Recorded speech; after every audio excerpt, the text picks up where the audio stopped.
नमस्कार दोस्तों, मैं शैतान सिंह राजपुरोहित आपका क्लास 24 के इस डिजिटल प्लेटफॉर्म पर हार्दिक स्वागत करता हूं। जिस तरह अपन ने पिछले एक वीडियो के अंदर बात की थी कि एक सब्जेक्ट जो आपको एसडीएम बना सकता है, उसी टॉपिक को लेकर मैं आज आया हूं और वो निश्चित रूप से हिंदी और इंग्लिश का मेंस का एक पूरा पेपर है।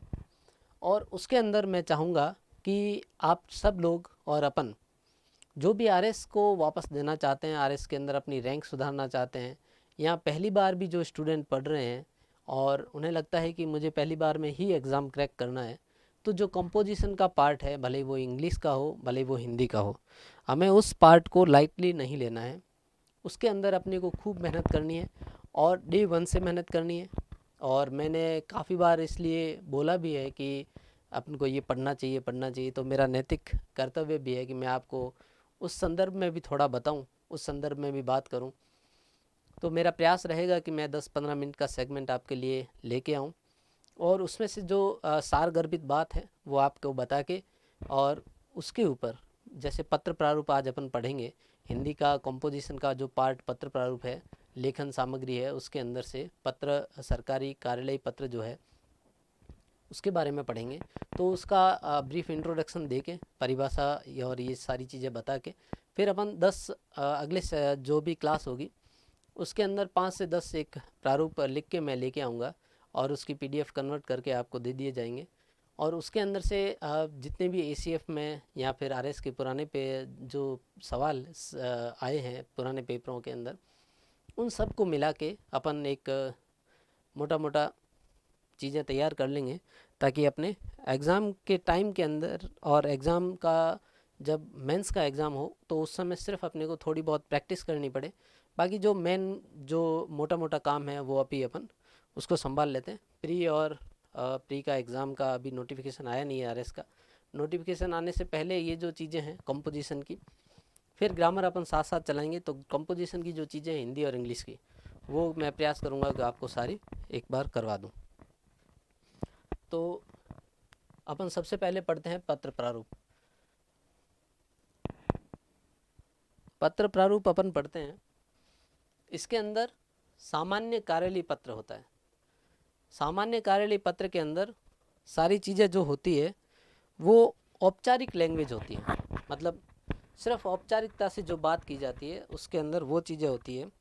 अनौपचारिक शब्दावली जितनी भी होती है वो नहीं अपने को इसमें यूज़ करनी होती है। और एक बार जो जैसे परिभाषा के बारे में कहा जाता है कि परिभाषा पढ़ने का क्या कारण है, तो इसका कारण ये है कि 2008 और 12 के अंदर आरपीएससी ने मेंस के अंदर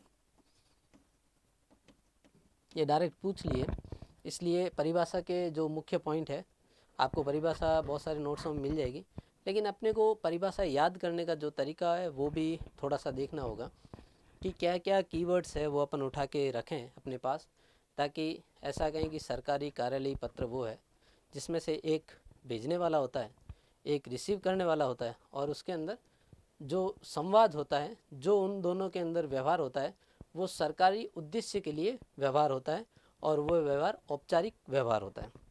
इतनी सी अपन बात अगर समझ लेंगे तो ये हो जाएगा। जैसे एक प्रेषक है वो किसी कार्यालय का अधिकारी होगा, और जो प्रेषिती जिसको कार्यालय या अधो हस्ताक्षरकर्ता जो भेजेगा पत्र, वो एक उच्चस्थ अधिकारी हो सकता है, अधीनस्थ भी हो सकता है, या समकक्ष भी हो सकता है, या कोई व्यक्ति या अन्य कार्यालय या अन्य संस्था भी हो सकती है। जो उससे बात की जाएगी वो कार्यालय प्रयोजन के लिए ही बात की जाएगी। उसके अंदर कार्यालय प्रयोजन के अलावा अन्य विषय नहीं होने चाहिए, यह निर्देश दिया गया है। तो अपना एक परिभाषा का लब्बो लिबाब अपन बात करें तो किसी भी सरकारी कार्यालय प्रयोजनार्थ प्रेषक या कार्यालय अधिकारी द्वारा किसी प्रेषिती, उच्चस्थ, अधीनस्थ या समकक्ष या अन्य किसी की भी व्यक्ति को पत्र व्यवहार करना सरकारी या सामान्य कार्यालय पत्र कहलाता है। उसके बाद अपन आते हैं जो कुछ महत्वपूर्ण चीज़ें जो अपने को पत्र लिखते समय ध्यान रखनी है, कि कोई भी अपन पत्र लिख रहे हैं उसके अंदर कौन कौन सी वो चीज़ें हो सकती है जो अपने को बहुत ज़्यादा ज़रूरी ध्यान रखनी है। जैसे उसकी भाषा शैली कैसी है, कोई भी पत्र लिख रहे हैं उसके अंदर उसकी शब्द का जो चयन अपन ने किया है, वो शब्द क्या इस सरकारी कार्यालय का जो उद्देश्य है, कार्यालय प्रयोजनार्थ है, इसको सेटिस्फाई करता है या नहीं करते हैं। वो शब्द औपचारिक शब्द होने चाहिए। अनौपचारिक शब्द जैसे मैं, तुम, हम, आप, क्या हालचाल है इत्यादि शब्दों का समावेश सरकारी कार्यालय पत्र के अंदर नहीं होना चाहिए। और यदि व्यक्ति स्वयं के बारे में बात कर रहा है कि वो स्वयं के बारे में बात कर रहा है कि मैं कौन हूँ या फिर मैंने ऐसा किया, तो वो ऐसा नहीं लिखेगा। वो लिखेगा अधो हस्ताक्षरकर्ता को उक्त सूचना मुहैया करवाई जाए। मुझे यह सूचना मुहैया करवाई जाए इस तरह से नहीं लिखेगा। वो लिखेगा कि अधो हस्ताक्षरकर्ता को निम्न सूचना मुहैया करवाई जाए, क्योंकि हो सकता है कि कोई भी दो कार्यालयों का चार्ज एक आदमी के पास हो और उसके पद नाम अलग अलग हो सकते हैं। इस हिसाब से अपने को थोड़ा सा औपचारिक लैंग्वेज है उसका भी ध्यान रखना होगा। अब इसके अंदर अपन यदि दूसरा पॉइंट देखें कि भाषा शैली है, तो जैसे भाषा है तो वो भाषा औपचारिक होनी चाहिए, उसके अंदर शब्द का ध्यान रखना चाहिए, संबंधों का ध्यान रखना चाहिए कि किस संबंध में और किस विषय के अंदर अपन बात कर रहे हैं, यहाँ जो अधिकारी है उन अधिकारियों के बीच में कैसा संबंध है, वो उच्चस्थ का संबंध है, अधीनस्थ का संबंध है या समकक्ष का संबंध है। यदि जो प्रेषित करने वाला अधिकारी है वो अपने से उच्च अधिकारी को लेटर भेज रहा है, पत्र भेज रहा है, तो पत्र की भाषा निवेदनात्मक होनी चाहिए, मतलब निवेदन का भाव उसके अंदर होना चाहिए। यदि वह अधीनस्थ को भेज रहा है तो जो पत्र का भाव होगा वो आदेश देने के भाव से होगा। और यदि समकक्ष व्यक्ति को कोई पत्र भेजा जा रहा है तो वह जो पत्र का जो लिखने का स्टाइल होगा या जो टोन होगा वह सामान्य और औपचारिक होगा। अब अपन बात करते हैं भाषा शैली के विषय में। भाषा शैली के विषय में बात करते हैं तो उसमें अपने को ये ध्यान रखना है कि जो भाषा होनी चाहिए वो पद्य में नहीं होनी चाहिए। कहानियाँ या कविताएं, इस तरह के जो या कोटेशन वगैरह, ये इसके पत्र के अंदर बिल्कुल से वर्जित है। सरकारी कार्यालय पत्र होगा या निविदा अपन लिखेंगे, उसके अंदर से टू द पॉइंट बात होनी चाहिए। उसके अंदर कोई कविता, कहानी या फिर इस तरह की बातें अननेसेसरी घुसानी नहीं है, क्योंकि एक अधीनस्थ को यदि पत्र लिख रहे हैं तो सीधा आदेश देना पड़ेगा, समकक्ष को लिख रहे हैं तो सामान्य औपचारिक भाषा में जो उसको बात करनी पड़ेगी, और उच्चस्थ को लिख रहे हैं तो अगर आपने कहानी का और जोश भरने वाली बातें लिख दी तो वो आपको अड़का के वापस भेज देगा। इसलिए हमेशा सामान्य गद्य की भाषा में इन चीज़ों को लिखना है। ठीक है। फिर है कोई भी चीज़ है वो पर्सनल कैपेसिटी में नहीं लिखनी है, मतलब अपने व्यक्तिगत आधार पर उसको नहीं लिखा जाना है। उसको एक पद की गरिमा के हिसाब से, एक पद पर बैठा व्यक्ति किसी दूसरे पद पर बैठे व्यक्ति को या सामान्य व्यक्ति को या सामान्य संस्था को या संवैधानिक संस्था को, किसी को भी जिसको प्रेषित के रूप में लेटर भेजा जा रहा है, उसको पद की ओर से पत्र लिखा जाएगा। व्यक्तिगत कैपेसिटी में कभी भी पत्र, सरकारी कार्यालय पत्र व्यक्तिगत कैपेसिटी में नहीं लिखा जाता। अब जो पत्र जो लिखा जाता है उसकी प्रतिलिपियां हैं, उसकी संख्याकन करना भी जरूरी होता है।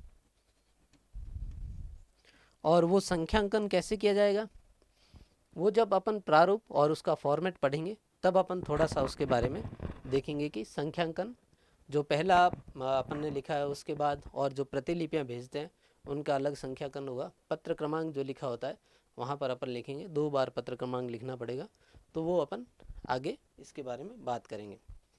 और ये जो आरक्षित प्रतियां भेजी जाती हैं उसके बारे में भी अपन बात करेंगे।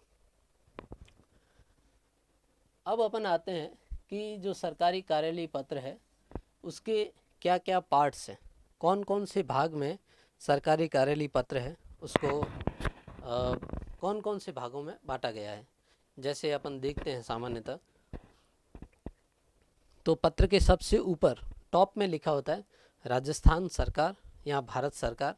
जिसका भी वह पत्र जिस भी प्रेषित द्वारा जो भेजने वाला है उसके द्वारा जिस भी सरकार में वो काम कर रहा है वहाँ पर वो लिखा जाता है। सबसे ऊपर लिखा जाता है राजस्थान सरकार। राजस्थान के संबंध में अपन पढ़ रहे हैं तो राजस्थान सरकार लिखा जाएगा। फिर दूसरे नंबर है प्रेषक कार्यालय का नाम और स्थान। जो भेजने वाला है, जो पत्र भेज रहा है, उस कार्यालय का नाम क्या है और उस कार्यालय का स्थान कौन सा है। अर्थात यदि आबकारी विभाग के द्वारा पत्र भेजा जा रहा है और आबकारी विभाग के कमिश्नर द्वारा भेजा जा रहा है तो कार्यालय कमिश्नर आबकारी, आबकारी कमिश्नर, फिर स्थान उदयपुर। इस तरह से ये नाम और स्थान लिखा जाता है। फिर पत्र क्रमांक, फिर उसके जस्ट नीचे एक कॉलम होता है, उसके अंदर अपन लिखते हैं पत्र क्रमांक। पत्र क्रमांक के अंदर बहुत सारी चीज़ें इंपॉर्टेंट है और एग्जामिनर इसको बड़े ध्यान से देखता है, क्योंकि ये दोनों चीज़ें तो हर कोई व्यक्ति लिखता ही है।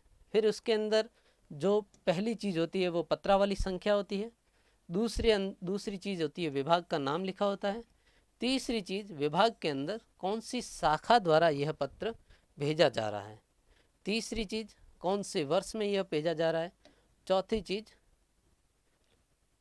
पांचवी चीज़ है क्या उसका डिस्पैच नंबर कौन सा है। तो ये 5 चीज़ें होती है इसके अंदर पत्र क्रमांक के अंदर। पहली पत्रावली संख्या, दूसरी विभाग और कार्यालय का नाम, तीसरी शाखा का नाम, चौथा वर्ष और पांचवा डिस्पैच नंबर। तो उसका एक उदाहरण देखते हैं। जैसे पत्र क्रमांक पत्रावली संख्या या पत्रावली संख्या 7/3, फिर है आबकारी विभाग संस्थापन शाखा या लेखा शाखा, फिर है वर्ष 2021, फिर है डिस्पैच नंबर, मतलब डिस्पैच रजिस्टर होता है एक। जिस भी कार्यालय से या जिस भी अधिकारी के पास से पत्र निकलता है तो उसके कार्यालय में एक डिस्पैच रजिस्टर होता है।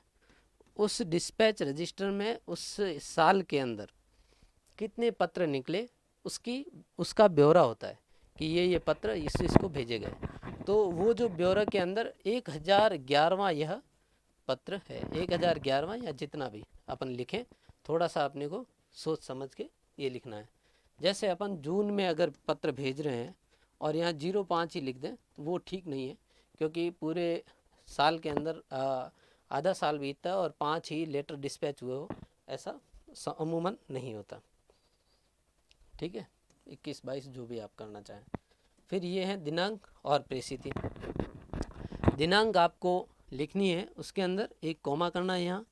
ये इस तरह से भी लिख सकते हैं 22/6/2021 या 2022, जो भी, इस तरह से भी लिखा जा सकता है और इस तरह से भी लिखा जाता है। इस तरह से लिखा जाता है तो यहाँ कॉमा लगाना आवश्यक है। ठीक है, फिर अपन 5 नंबर पे आते हैं, बात करते हैं प्रेषिति की।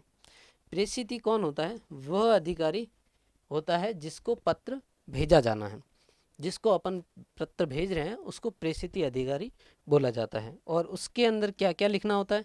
उसके अंदर सबसे पहले अधिकारी, फिर उसका पद नाम, फिर कार्यालय का नाम और स्थान का नाम। ये सारी चीज़ें प्रेषिति के अंदर मेंशन अपन करते हैं। फिर अपन आते हैं सबसे महत्वपूर्ण चीज़ विषय पर। फिर उस विषय के बाद मतलब सबसे इम्पोर्टेंट चीज़ जो है वो ये है कि जो पत्र है वो किस संदर्भ में है और किस संदर्भ में इस पत्र को प्रेषक द्वारा प्रेषिति को भेजा गया है। फिर ये जो 8वां चीज़ है वो संबोधन जैसे अपन करते हैं विषय संदर्भ, फिर संबोधन महोदय, नम्र निवेदन है कि इस संदर्भ में ये चीज़ें हैं। तो इसके अंदर महोदय अपन अधिकारी जो अधीनस्थ होगा उसको, जैसे कलेक्टर है या एसडीएम है, वो तहसीलदार को यदि पत्र भेजता है तो वहाँ पर महोदय नहीं लगाता, और यदि कलेक्टर एसडीएम को पत्र भेजता है तो वो महोदय नहीं लगाता। अपने से उच्चस्थ या समकक्ष को महोदय से संबोधित किया जाता है।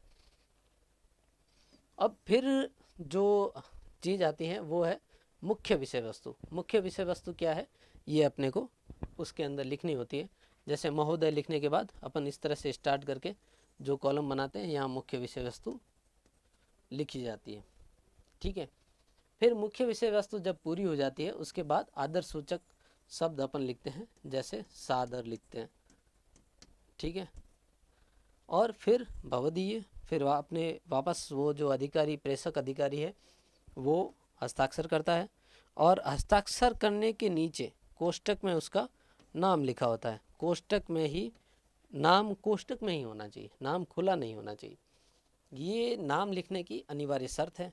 उसके बाद 14 पदनाम का उल्लेख होना चाहिए, वो किस पदनाम पे है। जैसे कार्यालय, आबकारी अधिकारी,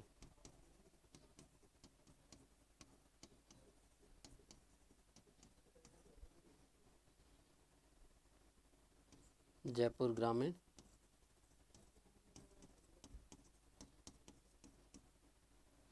ठीक है। इस तरह से पदनाम लिखना चाहिए। और उसके बाद जो संलग्न, मतलब उसके अंदर क्या क्या चीज़ें अपन ने संलग्न की है उसके बारे में लिखा जाना है, कि कौन कौन से डॉक्यूमेंट, दस्तावेज या कौन कौन सी चीज़ें हैं जो आपको आवश्यक लगता है कि इसके अंदर कोई पूरा पूर्व पत्र का संदर्भ है, कि आपने पूर्व पत्र ये भेजा था, तो उसकी फ़ोटोकॉपी लगा दी, किसी अखबार की कटिंग लगा दी, या जो भी आपको आवश्यक लगे वो सारी चीज़ें, दस्तावेज या जो इम्पोर्टेंट डॉक्यूमेंट्स होते हैं वो संलग्न के रूप में डाले जाते हैं। फिर होता है पत्र क्रमांक।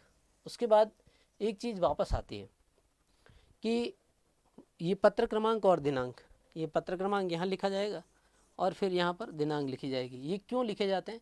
क्योंकि ये प्रतिलिपियाँ वापस भेजी जाती है, उसको फिर वापस प्रमाणित किया जाता है, ठीक है। उसको प्रमाणित करने के लिए कोई स्वयं अधिकारी या उससे एक लेवल नीचे का अधिकारी होता है, वो उसको प्रमाणित करता है, उसके हस्ताक्षर होते हैं, नाम होते हैं और उसका पदनाम होता है।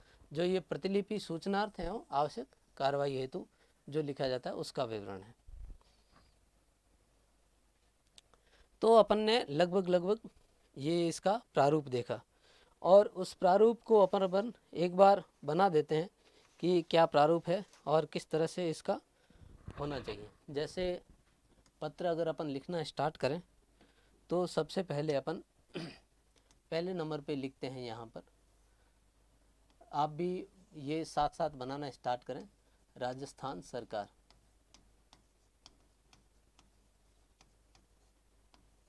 ये अपन ने लिखा पहला पॉइंट, ठीक है।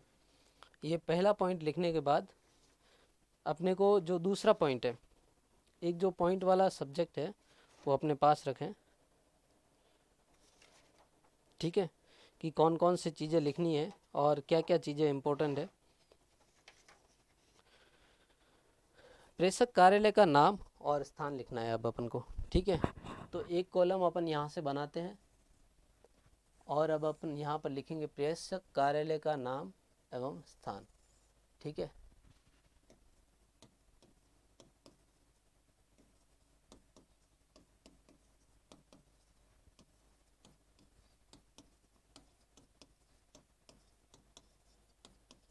प्रेषक कार्यालय का नाम और स्थान, आप साथ साथ इसको लिखते जाएं ताकि आपको, ये बहुत ज़्यादा ज़रूरी है, ये जो फॉर्मेट है ये फॉर्मेट बहुत ज़्यादा ज़रूरी है और आप इसको लिखें। ये दूसरा पॉइंट हो गया। फिर अपना तीसरा पॉइंट है पत्र क्रमांक, पत्रावली क्रमांक जो अपन ने लिखा था, पत्र क्रमांक जो अपन लिखेंगे वो, ठीक है। उसके बाद दिनांक, ये है पत्र क्रमांक। अपने को 21 के 21 चीज़ें याद रखनी है ताकि ये 21 चीज़ों में से अपन कोई भी चीज़ भूल नहीं जाए वहाँ पर। इस तरह से फॉर्मेट यदि अपने दिमाग में एक फॉर्मेट छपा हुआ रहेगा कि भाई ये 21 चीज़ें हैं, और अपन इसको आराम से वहाँ पर एग्ज़ाम देते समय भी गिन सकते हैं कि 21 चीज़ें अपन ने पूरी लिखी कि नहीं लिखी।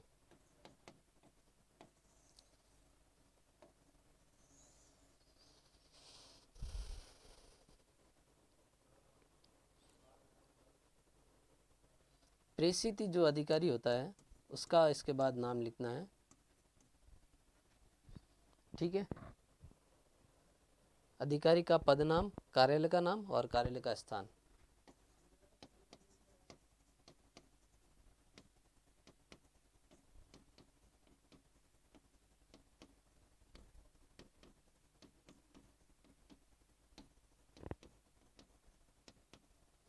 जो पदनाम, कार्यालय का नाम और कार्यालय का स्थान। प्रेषित जो अधिकारी है उसके बारे में ये सूचना लिखनी है। फिर अपने को आगे छठा नंबर जो पॉइंट है उसके अंदर अपने को लिखना है विषय। फिर सातवां नंबर पॉइंट अपने को पता है, उसके अंदर अपने को लिखना है संदर्भ। ठीक है, ये सातवां नंबर पॉइंट अपन ने लिखा था। उसके बाद मैं आगे की स्लाइड चेंज कर लेता हूँ। आपने नहीं लिखा हो तो एक बार वापस देख के लिख लें इसको। और मैं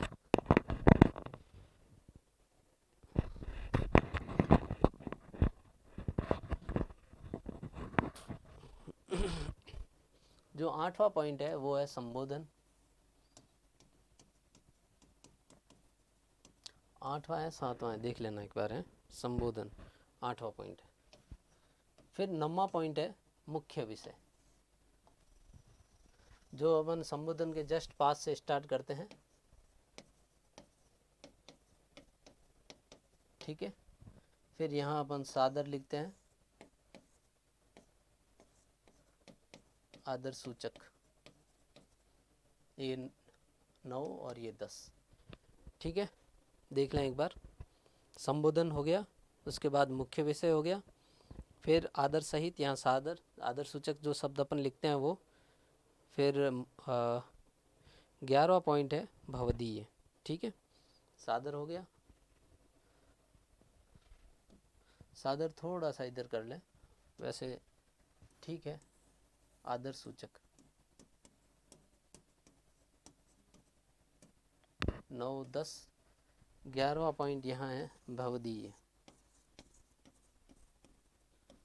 ये ऐसे पॉइंट लगा के लिखने हैं और अपने को 21 हो जाए इस बात का ध्यान रखना है। फिर यहाँ है हस्ताक्षर, पदनाम और नाम।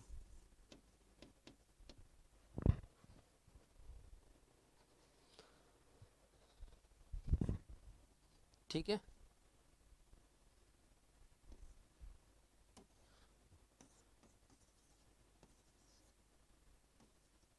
नाम कोष्टक में अंदर और पदनाम, ये चीज़ें होगी 12 13 और ये 14। ये पॉइंट हो गए लगभग सारे। अब अपने को एक स्लाइड और लेनी पड़ेगी जिसके अंदर अपन थोड़ा सा एक पार्ट बचा हुआ है वो लिख देते हैं। फिर अपन ने किया था कि एक इसमें नाम पदनाम लिखे, फिर इधर ही संदर्भ भी लिख देते हैं अपन उसका। एक पॉइंट संलग्न लिखना है यहाँ पर, यहीं संलग्न लिख लेते हैं साथ में।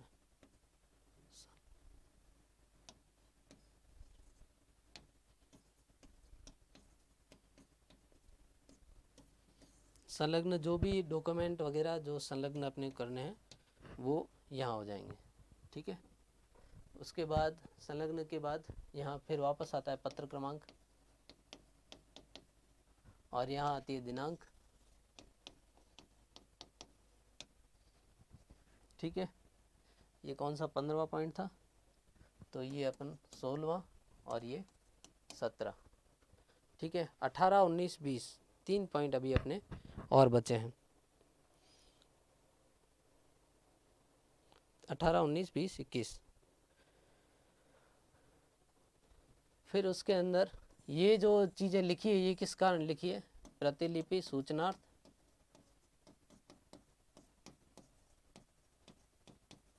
एवं आवश्यक कार्रवाई हेतु।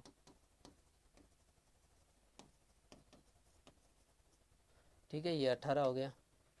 उसके बाद यदि ये किया है तो ये 1 2 3 4, ये रक्षित पत्रावली 5, इसको रक्षित पत्रावली के अंदर